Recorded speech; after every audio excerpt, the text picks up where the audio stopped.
Hello and welcome to the first episode of Linkman Talking Podcast. I am Narek and I'm going to go through HIV/AIDS with my guest today, Teacher Anna.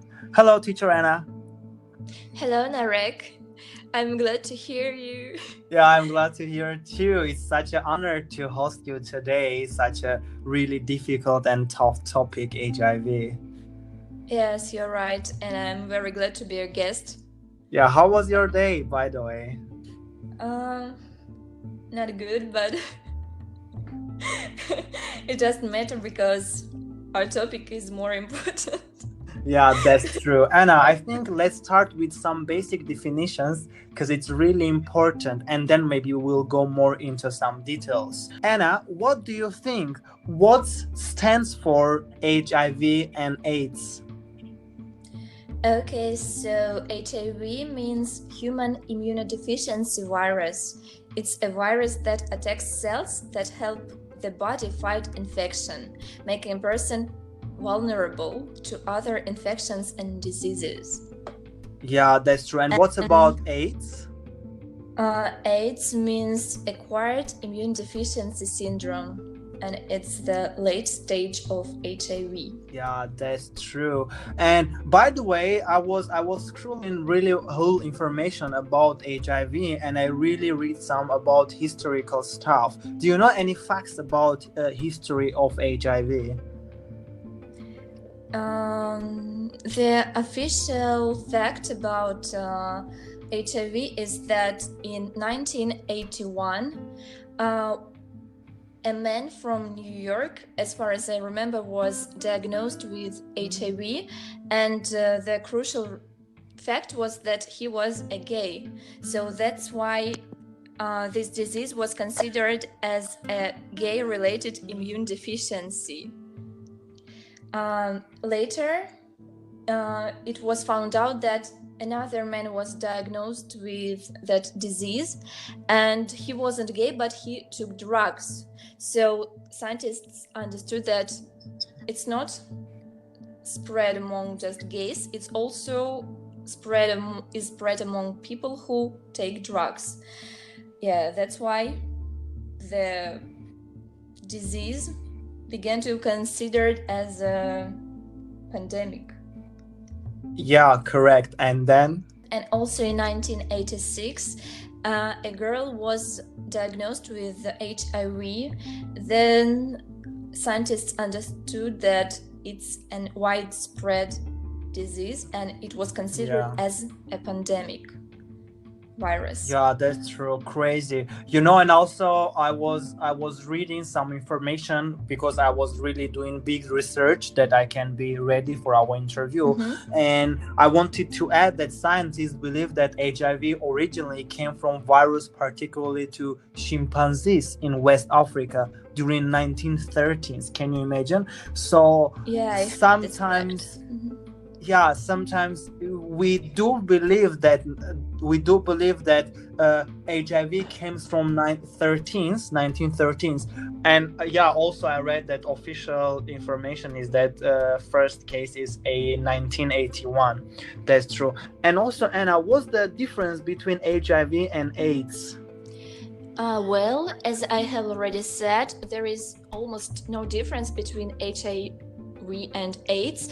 AIDS is just the late stage of HIV. So if you don't take any medicine, so maybe in the end you will get AIDS. But if you take medicine, don't run away, Anna. Don't run away. Just wait. There is treatment is our last stage, okay? Yeah. Do you know any diseases that can be caused by HIV? There are many diseases which can be caused by HIV, and pneumonia is one of them. There are also different kinds of cancers, different kidney disease, liver disease, meningitis, and influenza. So, do you know other? Yeah, I know. Also, I read a fact about the tuberculosis. Really, so many cases about that it can be caused by HIV tuberculosis. Yeah, and now I think we can go our next top, which is TPTT, which stands for Transmission Prevention Testing and Treatment. Let's talk about first T. So Anna, what do you think? What are the ways that HIV can or cannot be transmitted? So in general, most people acquire the disease through unprotected sexual intercourse, in which the disease is transmitted by blood, semen, vaginal and rectal fluids. Yeah. So, but also this disease can be transmitted via breast milk. Also can be transmitted from the mother to child, which is like during the pregnancy, also during the labors or delivery. You know, it's not about the breastfeeding, it's about all the things together. Yeah, I agree. Totally agree. Yeah, and also I had a question: which type of sex you think has a highest risk to get HIV? So I think that it's all about anal sex. Yeah, that's true. Anal sex has the highest risk of getting HIV. And by the way, I forgot to mention one of the main reasons is that HIV can be acquired by sharing needles during the drug injections. So it's one of the most crucial reasons, because there are lots of drug takers, addicts in our world. Yeah, that's true. By the way, we already mentioned all the sexual problems or the drug addiction problems or mother to child. What about the blood transfusion? Do you know about this something?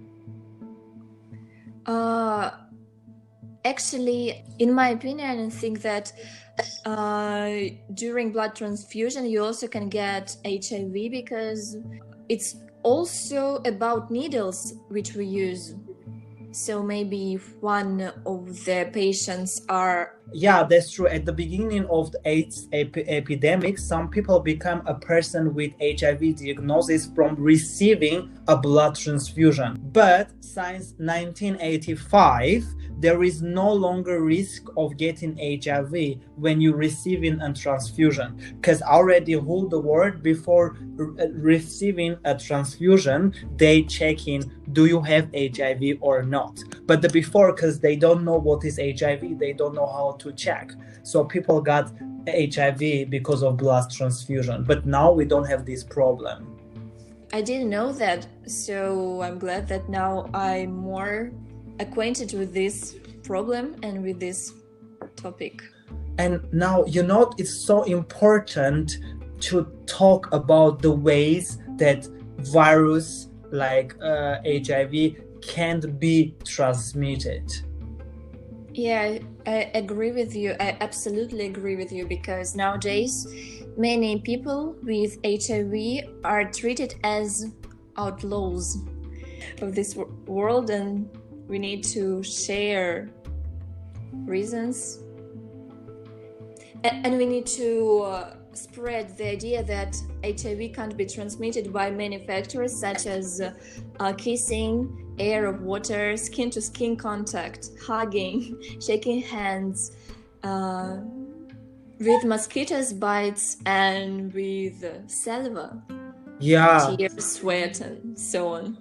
That's true. Nowadays we have such a huge social problem that when people seeing like HIV positive person, they really try to avoid. This is really huge problem, because I think the people really not that much educated, and they don't know that like sharing the same swimming pool, it's really safe. Yeah, I totally relate, because before I made a research about this topic, I also thought that it's very easy to get this disease via different cooking utensils, via kisses, and maybe shaking hands or sweat. But now I understand that these people are normal and we are the same, almost the same.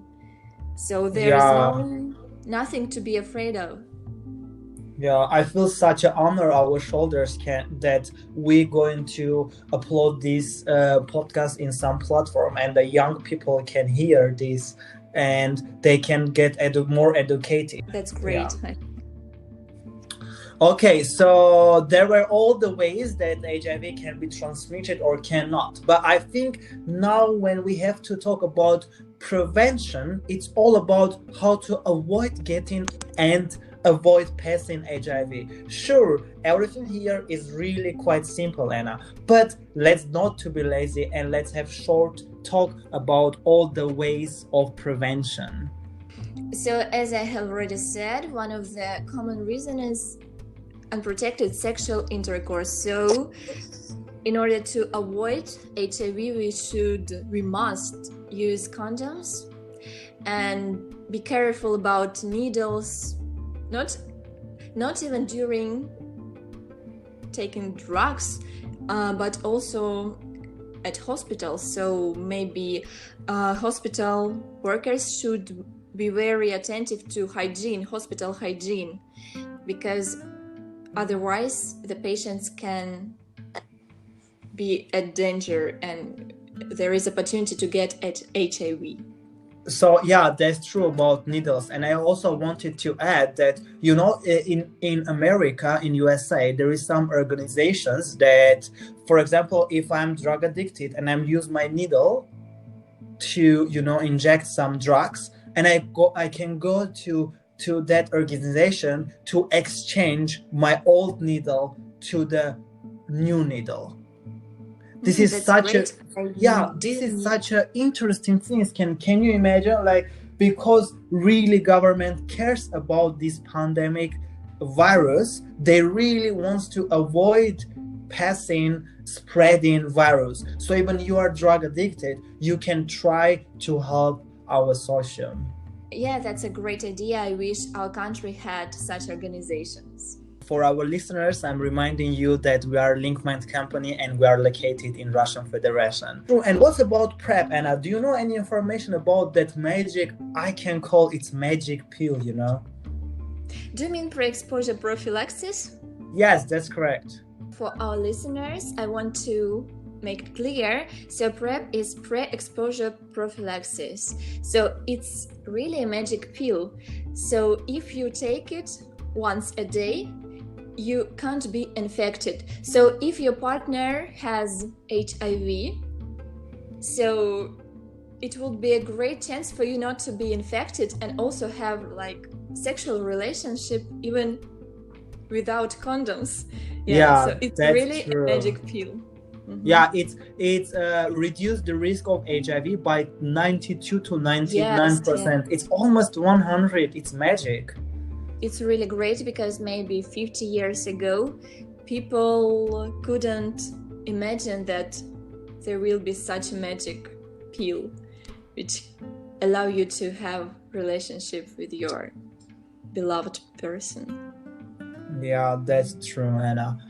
Now let's move to our T testing. Why is HIV testing is that much important, and how often should person be tested? So of course it's very important because you not only put your life and your health at risk, you also put your beloved people life and health at risk. So it's a crucial moment to have a test. What about how often should you take tests? I think it depends on your sexual life, because if you have unprotected sexual intercourses, of course you should have a test after every unprotected sexual intercourse. So it depends on your life. Let me tell you, even with condoms, its protection is 99%. It's never will 100% will be. Yeah, of course. So maybe you should take a test every 3 or 4 months, because this disease have a pretty long incubation period, and that's why after a week or 2 weeks you can't get to know about that you're infected. So it's up to you. It's up to you to worry about your health, and yeah. Yeah, and I want to say it's really common disease in LGBTQ communities. So I want to say all our listeners that if you are in LGBT community, so you should be tested every 3 months. But also in whole the world, people should test it in every 6 months. But if you have stable partner in sex, so maybe you both should test it every one year. Yeah, and I also wanted to add that in every city there is HIV hospital that you can check your blood for free. That's great, I think. And talking about partners, I think that even if you have a partner, a lifelong partner, I still advise you to have a test. I think it's not only about your sexual life and about your partners, but having tests. And by the way, I think it's not all about our sexual life and our partners. It's also about other factors in which we can be infected. So we all go to hospitals and we all check our blood, and that's why maybe so we can't be 100% sure that nurses are very reliable and responsible for their work. Maybe they didn't have like perfect hygiene in the hospitals. That's why we can be infected. So I think it will be very useful for you because it's your health. And as for me, I always want to be sure that I'm okay and all my relatives and friends are okay, and that's why I advise everyone to. Yeah, that's true, Anna. And also, as soon as you know that you have HIV, as soon as you can take some treatment and you can be really, you can feel good and you will never have AIDS and some consequences. Talking about treatment, what is the treatment of HIV? Well, as far as I know, there are more than 25 therapy medications approved. So they work to prevent HIV from reproducing and destroying CD4 cells, which help the immune system fight the infection. Also, the pills have either no side effects or manageable side effects, but you should understand that taking the medications you need consistently is the most important key to staying healthy and feeling good. Once a person begins to feel well, that doesn't mean that they should stop taking the medicine, you know? Yeah, I absolutely agree, because the most crucial point is take them every day. Despite you think that you're okay, you still need to take them. By the way, one of the most important thing is that modern therapies and medications help to reduce the level of HIV cells almost to 0%. So this person can be considered as a normal.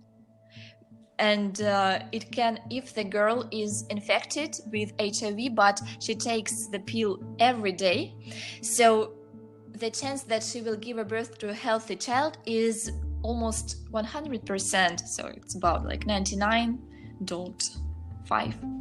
Yeah, that's true. It's crazy, right? It's really crazy. And also, the scientists said that the end of 2020 we will control all the spread of HIV. So we can say that end of 2020 the pandemic or HIV will finish. I hope that they're right, because otherwise millions of people will be healthy again. They will have fulfilled life without any discriminations and scorn looks from other people around them. Yeah, about the discrimination is really hard topic, because there is so many cases that, for example, if parents got HIV and kid is quite really healthy, when kindergarten teachers or kindergarten kids parents, they knew that, for example, the kids parents got HIV, they're really strange. Also, dentists For example, if you go to solve some problems with your teeth, there is so many problems. If you tell dentist that you have HIV, the dentist may not accept you as a client. This is horrible. Are you sure? Yeah, I'm sure. I read so many articles about that. This is crazy. And before when I was 16, I didn't know about HIV. It's nothing. What I knew, nothing. It's because the school didn't educate me well. This is all about education. If 16 I knew that someone has HIV, I will never talk with that person. And it's quite normal. I can understand now a person. Because I didn't know about that. I didn't know that the HIV never will spread like with shaking hands. Now I'm adult and I can know that that's not true.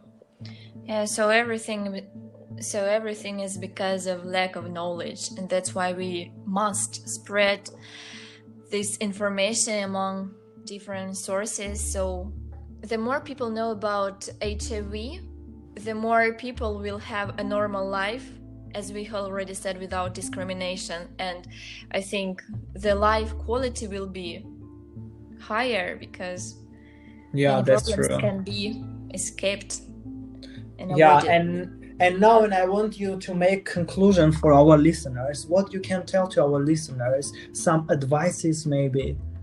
Okay, in conclusion, I just want to say that our life is a gift, and so take it seriously. It's not a draft. That's why you must be precautious and take a good care of your health. And also not just your health, but don't put your life and lives of your nearest and dearest in danger. So that's why you should have a test every 3-4 months. That's why you can be sure that everything is okay with your health and your relatives, your friends, and you are safe. And of course, please don't forget that people who have HIV, they are the same. They are equal to us, and they also want to have a normal life. So please don't discriminate them because of their disease. They're very. You need to understand that they are already very vulnerable, and they feel like they are outlaws. And if you discriminate them, it will aggravate their conditions. Yeah, that's true. And you don't have the reason to discrimination. You will never discriminate someone who has cancer, right? So why you are discriminating someone who has HIV? If the person is open and he's saying that I have HIV and I have a treatment, so that means that he's 100% safe for you. Even if you have sex without condoms, it's safe. It could be safe. So please. Yeah, I absolutely agree with you, because before judging, before discriminating, please at first just open a website and read the information about HIV, and you will know that there is nothing serious, nothing dangerous about it. Okay, Anna, I feel so thankful to you because we had such a really hard and really important topic for our young listeners, to our colleagues, because I'm sure that someone don't know so many information about HIV or AIDS, but I think we talked about all information that we could talk in such a short time. Yeah, so I hope that our listeners got to know some useful information, because maybe they also thought that it's very dangerous to touch a person with HIV, and now they're more acquainted with this problem and with this disease. Yeah, that's true. And we'll be more tolerant to such people. Tolerance, and it's such a good thing. Okay, Anna, I think after this hard and tough topic, we should do some really funny and maybe interesting. What's about quick fire questions? Yeah, I would love it. Yeah, so just imagine that you don't have time, there is fire, and you need to answer my question as quick as you can. Okay? I'll try. Okay, so let's start. What's your favorite word? Love. What's your favorite sound? Sound. What profession other than your own would you like to attempt? Actor. If you could ask God one question, what would it be? Do we have a live after death? Scale of 1 to 10, how good are you at keeping secrets? 9. What are you not good at? At singing and at painting, at drawing, at dancing. So many things, Anna. What's the most boring thing ever? Waiting. On a scale 1 to 10, how weird are you? 1. Wow! Would you go to a movie alone? Yes. Say something cool. Link Mind is great. I love Link Mind. Room, desk, and car. Which do you clean first? Desk. On a scale 1 to 10, how do you enjoy our topic? 10. And now please, imagine that I'm a doctor and I'm saying that you have AIDS.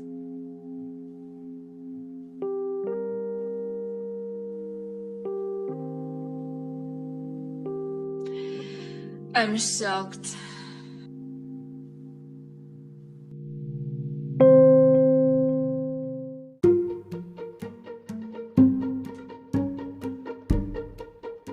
Okay, dear listeners, so it was our podcast about HIV and our first podcast. Please don't judge us so strictly because it was such a first time for us, and we hope that you like our podcast.